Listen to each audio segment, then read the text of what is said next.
It surprises me how many conversations I have with people who are going through family court child arrangements, who may already be a considerable way into the proceedings, but who have absolutely no knowledge or understanding of the child welfare checklist.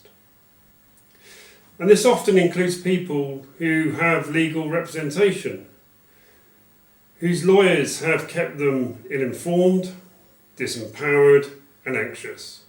Well, from my experience, that's what family lawyers do very well. You see, the child welfare checklist is fundamental to our understanding of how the family court works. So let me explain it to you. I am Philip Kedge, a retired police chief inspector, the director of the McKenzie Friend UK network and founder of the national campaign of #LikeNotHate, the new approach to family court.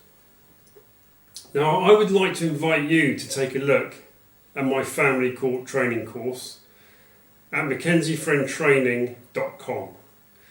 If you'd like to become a McKenzie Friend, if you are going through family court, or indeed if you have a solicitor who's taking all your money without explaining anything, then this course is absolutely perfect for you.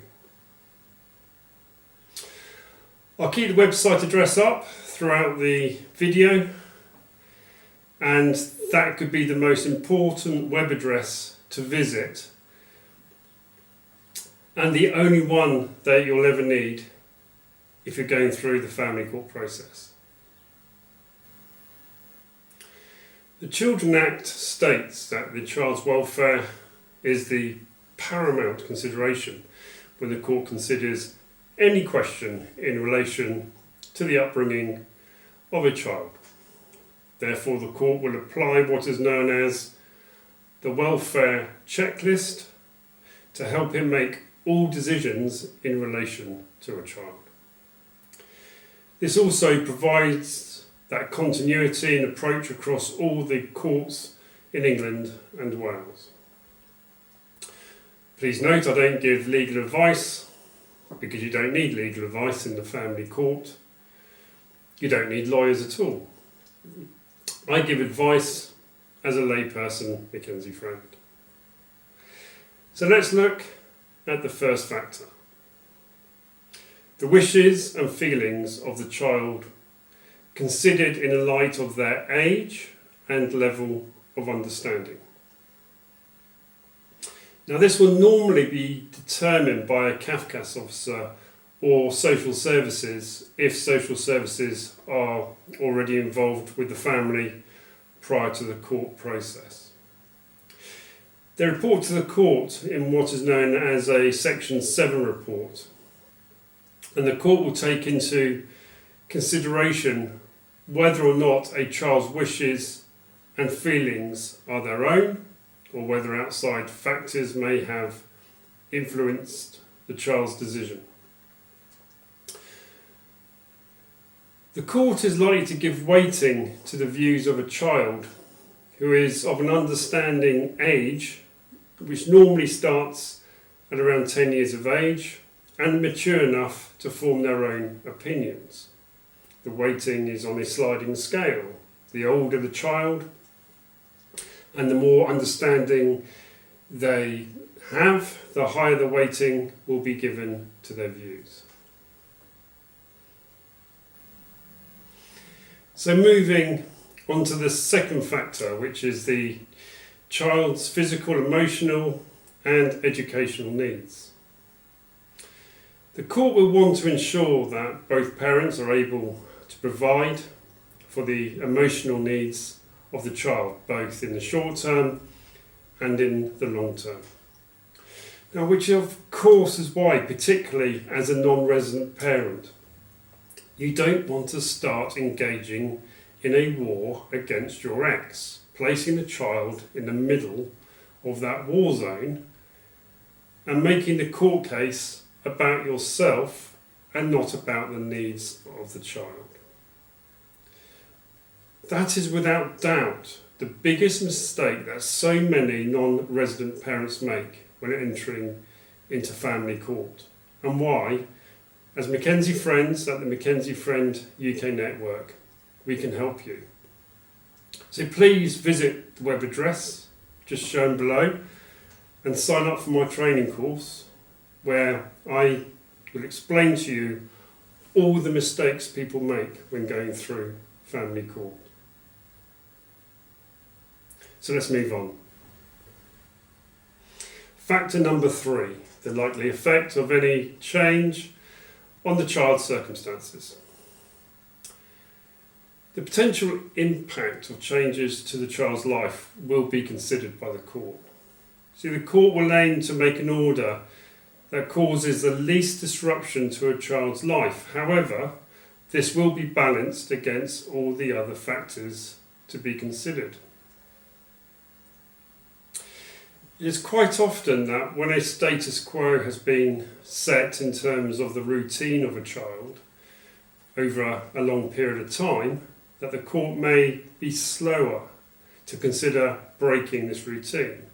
And this is why, if contact is not going well, or when a parent has not seen a child for an extended period of time, that the sooner an application is made, the better, as a general rule.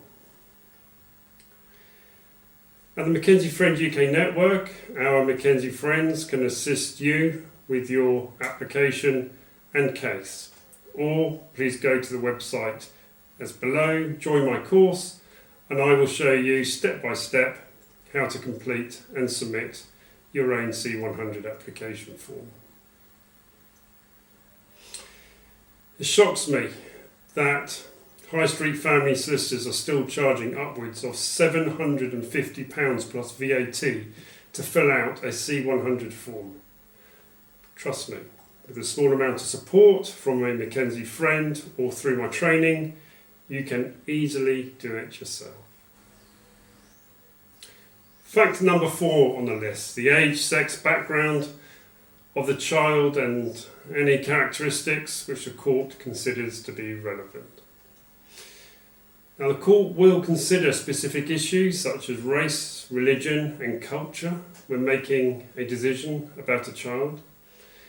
They may also take into consideration the parent's activities and personal lifestyle choices if they feel that these may negatively impact on the child's life, either now or in the future. See, our cultures and backgrounds influence how we see the world from our own adult experiences and perspective.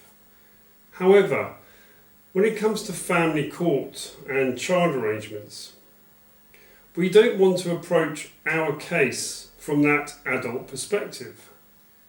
You see, that is perhaps the second biggest mistake people make when going through family court.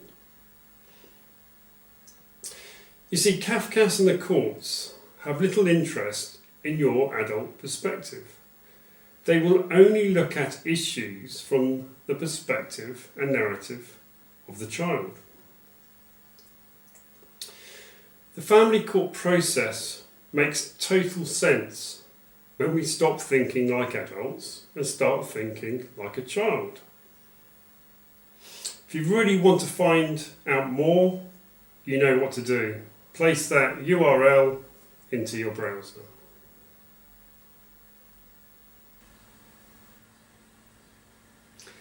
Factor number 5. Any harm which the child has suffered or is at risk of suffering. The court will look at the risk of harm to the child. This will be any immediate risk of harm as well as a risk of harm in the future. Harm includes physical, emotional and mental harm. Now remember, the welfare of the child is paramount, and the court has wide powers to ensure the safety of a child and will make an order that provides the safeguarding requirements that the court feels is appropriate to the circumstances. And of course, the court may rely on the expert recommendations of Cafcass, social services, an appointed guardian, and any other professional in determining what is safe. If you are going through family court or want to be a McKenzie friend, it is so important to understand in the first instance how Cafcass looks at risk factors. If you don't understand how Cafcass operates when it comes to looking at risk, then you're going into the family courts blindfolded. That is why, as McKenzie Friends at the McKenzie Friend UK network, we can help you. And everything that you need to know about Cafcass risk factors is also explained on my training course. Let's now move on to look at the next factor, meeting the child's needs. So we're now looking at how capable each parent is of meeting the child's needs. The course will consider how able each parent is to care for the child and to meet their particular needs. And this may often be subjective and dependent upon the facts and circumstances of each individual case, the needs of the child and the abilities of the parents concerned. However, it's very important to understand that the family court is not a competition about parenting. The benchmark adopted by the courts for meeting the basic needs of a child is good enough parenting. This is perhaps the third biggest mistake people make when applying to court. They think it is about proving that they are the better parent, and by doing so they turn their case into a boxing match of who can disparage the other person's parenting the most. Such behaviour will only harm the children caught in the middle, and all the parents achieve is to demonstrate to the court how irresponsible they are as parents.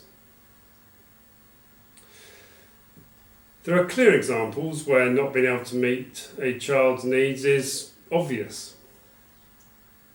A child may have a disability requiring full-time parental care, and the non-resident parent works during the week 9 to 5, meaning that any application for 50-50 shared care would be highly unlikely to succeed whilst the parent continues to work. You can learn everything that you need to know about the family court by visiting my training course. Again, just type the URL McKenzieFriendTraining.com into your browser right now, and I'm confident that you will take a look and sign up. It could be the best decision that you will ever make in relation to your own family court case, or if you want to become a McKenzie Friend. Moving on to the final factor, the range of powers available to the court. Now, the court must weigh up all of the factors under the child welfare checklist and consider all available orders within their discretion and powers. It will then make the best order available that is in the best interests of the child. The welfare checklist is therefore vitally important to understand when considering with whom a child should live and how much time they spend with the other parent. It is a framework by which Cafcass or social services make their recommendations and by which the court reaches its decision. If you are going through family court, it is essential that you understand the welfare checklist and how to apply it to your case. If you are looking to become a McKenzie Friend, then this needs to be the bedrock of your training and understanding so that you can support others. Whether you are going through family court as a litigant in person or you have a lawyer, honestly you don't need one, or you're looking to become a McKenzie Friend, I'm looking forward to seeing you on my training course. Please sign up today.